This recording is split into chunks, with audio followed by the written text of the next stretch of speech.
سعودی عرب انسداد گداگری کے نئے قانون کے تحت گرفتار ہونے والے گداگروں کا ایک ڈیٹا بیس قائم کرنا چاہتا ہے۔ نئے قانون پر عمل درآمد 88 دنوں کے بعد شروع ہوگا۔ وزارت داخلہ کا کہنا ہے کہ نیا قانون گداگری کی ہر شکل اور طریقوں پر پابندی عائد کرتا ہے۔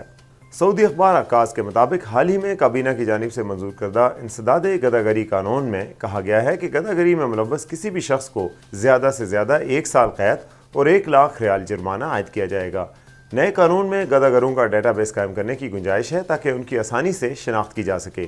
گداگری سے نمٹنے کے لیے ایک خصوصی فنڈ بھی بنایا جائے گا۔ یہ وزارت داخلہ اور دیگر متعلقہ اداروں کی شراکت داری میں ہوگا۔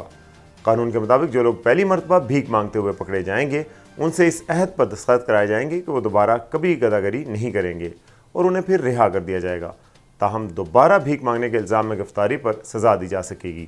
قانون میں کہا گیا ہے کہ وزارت داخلہ کے پاس گداگروں کو گرفتار کرنے کا اختیار ہے۔ قانون کے 5ویں آرٹیکل میں بھیک مانگنے میں ملوث افراد کے لیے جرمانے کا تعین بھی کیا گیا ہے۔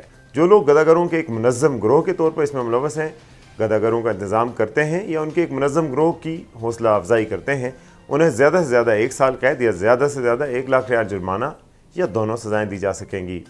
اس حوالے سے مزید تفصیلات اور اس طرح کی مزید خبروں کے لیے دیکھتے رہیے urdunews.com۔